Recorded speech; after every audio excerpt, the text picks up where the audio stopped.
review of book 101 is all about the books that I read for the last 40 years. And today I have my special guest. She's an author and one of her advocacy putting the eye back in spirit. No other than Miss Rachel Kerr Schneider. Hello, Daniel. It's a pleasure to be with you. I love the way you pronounce my name. Yes, thank you, and welcome on Book 101 Review, Miss Rachel. And can you please introduce more about yourself that I missed? Absolutely. Let's see, Daniel. What would you like to know? I live in Dallas, Texas. I published this book about a year ago.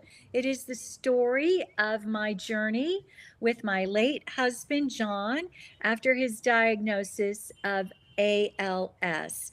And it tells how we met, we got married, we lived a fabulous life, raised two young boys, and at the age of 47, he was diagnosed with what is known as amyotrophic lateral sclerosis, otherwise known as ALS, or in other parts of the world, motor neuron disease.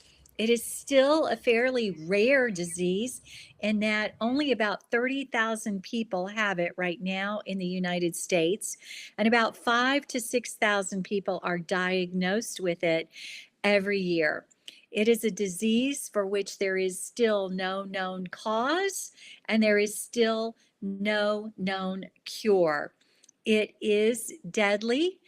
What happens is that the motor neurons, which carry the messages from the brain to the muscles, atrophy.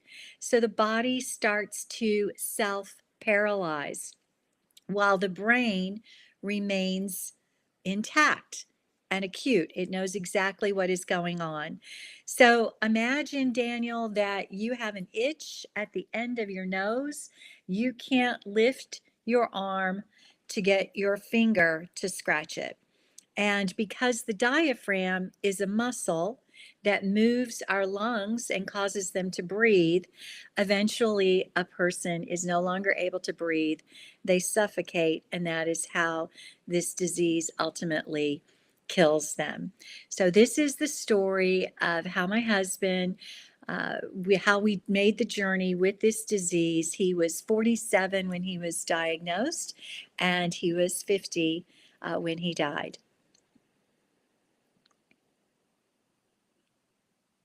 Well, Miss Rachel, thank you so much for sharing your knowledge and wisdom to the world. Thank you for sharing to the world. The Widow Chose Red is a captivating and curious title. Can you unpack its meaning for us? What does the red represent in the context of your journey through profound grief, faith, and caregiving?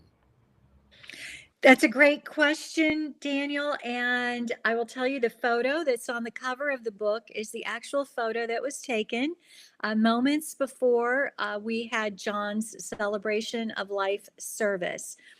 And it was a celebration of life. You know, we don't use the word funeral like we used to. We talk about memorials, and celebrations of life have become much more common these days. And because my boys were so young, we wanted to make sure that we focused on all the good things that had happened in their dad's life because he had lived a terrific life. And although he died a brutal death, we really wanted to focus on all of the good things that he brought into the world. So I chose red because it is the symbol of the color of love, it is the color of passion, and it is also the color of fire. And the flame is representative of the Holy Spirit in the Bible, especially as it relates to the Feast of Pentecost. And so, red to me was very significant in making sure that we remembered all of the wonderful things about John's life. Interesting, Miss Rachel. The word chose is actively or active and powerful in a narrative about experience, ALS, that involves so much loss of choice. What does choosing look like for you in the midst of such a relentless disease? Well, we get to make choices every day about how we are going to face things and what kind of an attitude we are going to take into situations. And we were very specific about the way we chose to handle this disease and the way that we chose to tell our boys. We actually waited over a year before we let the boys know about John's diagnosis. And so we also were very specific about how we chose to share this information with our friends and our family. We waited a year before we told our boys because ALS is a progressing disease. And at the time that John was diagnosed, you really couldn't tell that anything was wrong. But after about a year, it became apparent that his left side, he was having trouble walking. His left side was considerably weaker. And so it was at that point that we chose to tell our boys about the diagnosis. And of course they were very concerned and really wanted to know if their dad was going to get better. And it was very difficult to share with them that he probably wasn't going to get better, at least not on this side. But we continued to lean into our faith. We continued to say our prayers, and we took care of John, their father, as best we could. And the boys were very helpful in making sure that their dad was involved in activities. We wheeled him out in his wheelchair to their lacrosse games, to their football games. John was as involved as he could be for as long as he could be, and for that I will always be grateful. Grateful indeed, Ms. Rachel. Your subtitle names three central relationships: Jesus, John, and ALS. How did your understanding of this, your faith, your husband, and the disease itself transform and intertwine throughout this journey? Well, I would tell you, Daniel, that I would not be talking to you today if it weren't for my faith. And I am a Christian. I believe in God the Father, God the Son, and God the Holy Spirit. For me, it's important. My relationship with Jesus changed quite a bit during this journey. He became much more real to me. I was on my knees a lot talking to him. And although I didn't get the answer that I wanted, John did not get cured.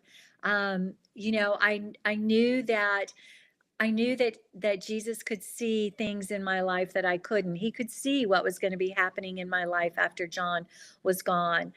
My relationship with my husband was changed forever as well. They have something they call anticipatory grieving, which happens when you get news that changes your life, and you start to grieve the things that will never be.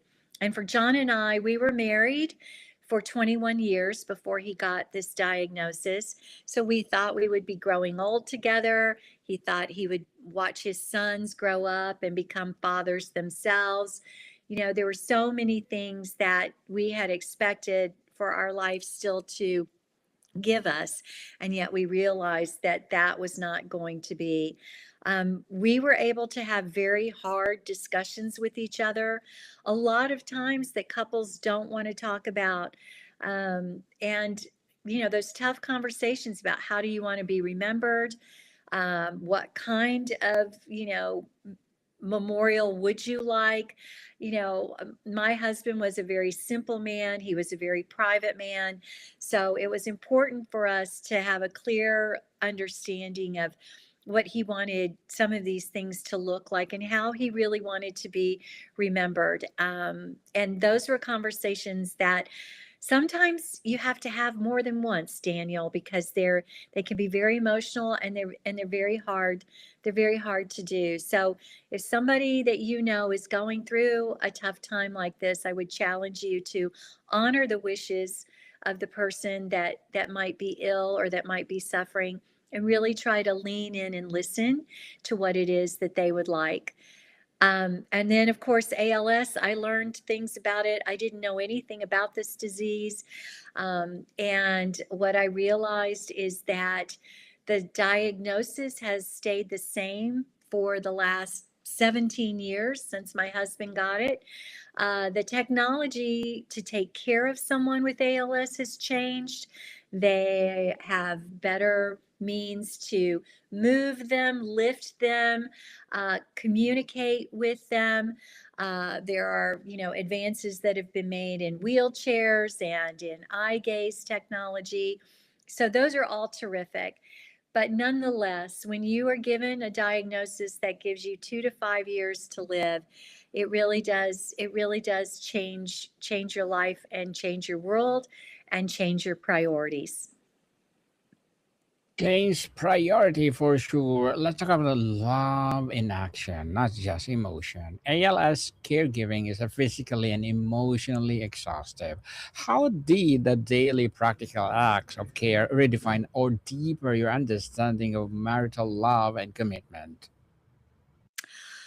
Well, Daniel, I never thought of myself as a caregiver, ever. And so that was a whole new ball game for me. And what I realized is that it is one of those things that it just kind of takes over your life, and you are learning about pieces of equipment. You are learning how to take care of a feeding tube. You are learning about medication. You are learning about how to give somebody a shower who can't move. That's pretty difficult. um, and you're also trying to make them comfortable. You're also trying to manage a household. You've got kids that need to be taken care of, and there's so many pieces. And then I was working through part of this. John continued to work for a little while he could. So there are just so many components. And I think that what I found for myself as a caregiver was that it was important for me to be able to take a time out every once in a while and take care of myself. And statistically, it's the numbers are there that show that a lot of times if somebody is in a really intense caregiving situation, a lot of times the caregivers can sometimes experience death before the actual patient does. So you have to be very aware of what your own limits are and what it's going to take to fortify yourself and to take care of yourself, because it's kind of like a silent part of our population that is taking care of someone in their family who is ill. They are missing work, they are missing income. It's a huge issue in our economy and in our population these days, because a lot of people are experiencing it in one form or another. Very well said, Miss Rachel. So let's talk about the tension and the solace of faith. The why question. A journey like this inevitably confronts faith with the problem of suffering. How do your relationship with Jesus would withstand or even deepen through the moments of anger, doubt, and feeling abandoned? Well, here's what I will tell you about that. I remember that I walked into my counselor's office one day and I said, I don't understand why I am so exhausted. I'm cranky. I'm not eating. I'm not sleeping. I have faith. I know that Jesus is in control. I know he's got me. Shouldn't this be easier? I mean, come on. And she looked at me and she said, Rachel, She said, Jesus was a man. Yes. And she said, Jesus had 12 guys helping him. And she looked at me and she said, Rachel, you're not Jesus, and you might need some help. And in that moment, it occurred to me that Jesus was the Son of God. Did he need those 12 guys? Did he need those 12 guys to help him? No, not really. But did he choose them? Did he choose them to come alongside of him? He handpicked each one of them. Now, here's what we do know. Those disciples probably caused Jesus a little bit of heartache here and there, I'm sure. We know. And were they able to always give him the right kind of help the way that he expected or needed? No. So, one of the lessons that was critical for me to learn through realizing that is that it's important to be able to accept the help that people can offer you at that given time and to hold no expectation with them, to just accept what they offer with love and mercy and graciousness and understanding. So that was a critical lesson for me. I also just learned a great empathy and compassion for anyone who has to navigate caregiving and what it takes to make those sacrifices every day. I do believe that it is the greatest sacrifice we can do for another person is to care for them. Definitely to care with them. So, Miss Rachel, as an author, what are your short-term and long-term goals? So I'm currently working on my second book, which is due to be released in May, which is a year after this one. This second book will talk about how I was widowed at the age of 49 and had my two boys who were 10 and 14, and what it looked like to raise them as a single mom, and how both of my boys made very different choices and dealt with their grief very differently. The oldest went down the road of addiction, and my youngest got addicted to sports. So he was good, but the oldest, we had a whole new battle before us, and that will be the title of the new book: The Boys, the Battle, and the Bible. And then I have the third part of this memoir trilogy will focus on how I met a widower who was left with four young girls. His wife died of breast cancer. We dated long distance 10 years. We've been married for 3 years now, and we took our grown children. When we got married 3 years ago, we took them all to Israel and got married at the Sea of Galilee. So my goals as an author are to publish these other two books and to have them out into the world and telling the story still of how sometimes when our happily ever after doesn't turn out the way that we want, we can still live a hopefully ever after in our belief in Jesus Christ. Well, good luck to your goals, Miss Rachel, and looking forward for the books to come. Please do come over at Book One review and let's talk about it. And what will be your piece of advice for those people out there who want to be an author like you? It's a lonely process. It's a lot of work, but I do encourage you because there are so many tools that are available. It's easy to record. It's easy to transcribe. It's become easier to edit. I do think that you do need to get yourself an editor, somebody who can help you with grammar, somebody who can help you with continuity. Editing is the biggest challenge when you are writing your story. It becomes so important that you can make your message clear, make it continuous, and also make it congruent. And so I do I do encourage you to get someone, another set of eyes, to look at your manuscript. And if you can hire a professional, that's helpful as well. I will tell you too that my book, although it is on Amazon, I also recorded it. It's on Audible as well. You can listen to it in about 5.5 hours. And what I have found is that it's important to do the recording because so many people in today's world love to listen to the book while they are working out or driving or cooking or whatever it is. So I would encourage you, as you put your marketing plan together for your book, that you allocate some resources to record it. And you can do it in your own voice as well, which I think the readers often appreciate. Hey, thank you for that inspiring uh, advice, Miss Rachel. And can you please recommend a book or books that influence you, Johnny? So there are several of them. And of course, I'd have to say the Bible, but I've been a big fan of Jack Canfield. And Jack created a series called Chicken Soup for the Soul.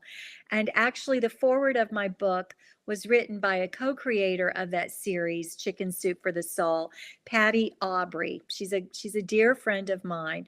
And so that series of books was all about faith-based inspirational stories told from people in all walks of life about how how their lives were changed, or stories of just inspiration in just everyday occurrences. So the Chicken Soup for the Soul series is one that I think is one that has influenced me. Because I grew up in the South, I have to tell you, Gone with the Wind, all-time favorite. I love historical fiction, and that whole book and the contents of it are something that I really really enjoy. And then I also like to read a lot of self-help material. So one of the ones recently that I have read is that 10x is easier than 2x by Dan Sullivan with Dr. Benjamin Hardy. And I think the whole thing about that is about the small changes that we make that take us to level up the activities that we're already doing in our life, but how to tweak them to level them up so that we are actually getting more from them. And it's small things that make a really big difference. So those would probably be three of the books that I would recommend at this point.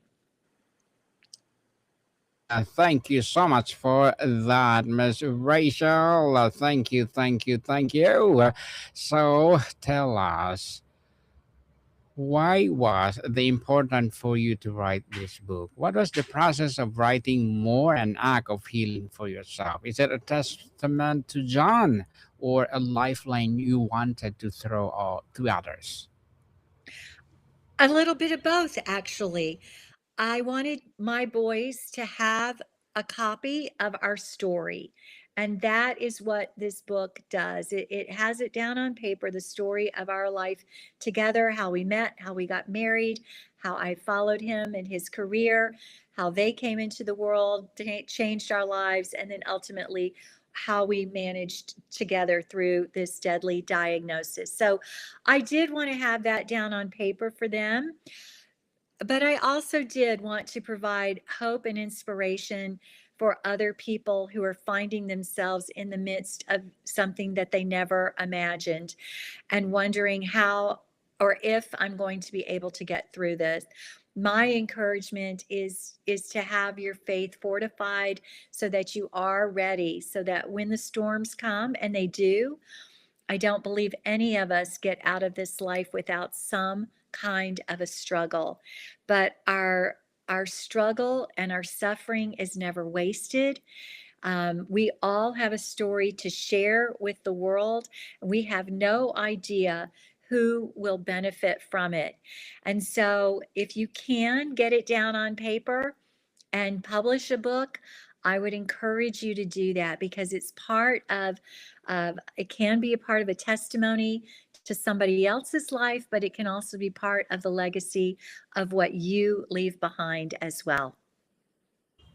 Very well said, Ms. Rachel. But before we wrap up our discussion for today, I'm inviting you to please do listen to my other podcast, people, because my abstract essay is already in a sixth season, abstract poetry in third season, and of course my book 101 review in sixth season as well, comedy 101 third season, and my food 101 in sixth season too, geography 101, love letters, movie 101 review, music 101 are in fifth season, Science 101, Sex 101.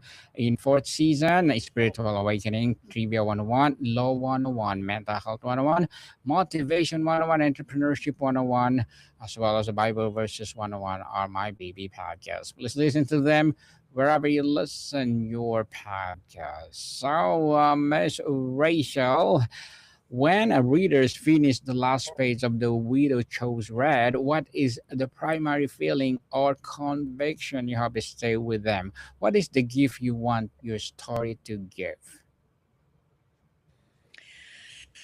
I want them to be inspired. I want them to be hopeful. And I want them to know that with faith, anything is possible. And that while they are here on this earth, they have a story to share and they have someone who's waiting to hear it. Yes, people, life is too short, so build your legacy to the world. So, Miss Rachel, can you please invite the listeners to support your book as well as your upcoming books? Absolutely. You guys can get the book at Amazon. You can get it on Audible. Please connect with me at my website, spiritedprosperity.com, or you can catch me on Facebook, LinkedIn, YouTube, and Instagram. I would love to hear from you. Leave me a review. And in the meantime, I hope that whatever you're doing, you're putting the I back in your spirit. Definitely, definitely. Thank you, Miss Rachel. Yes, people will support Miss Rachel Schneider because if you support her for sure, more and more empowering books like this to rise. So, Miss Rachel, thank you so much for your time. Thank you, Daniel, and Godspeed to you and your audience. Likewise, and more to come, people. See you soon.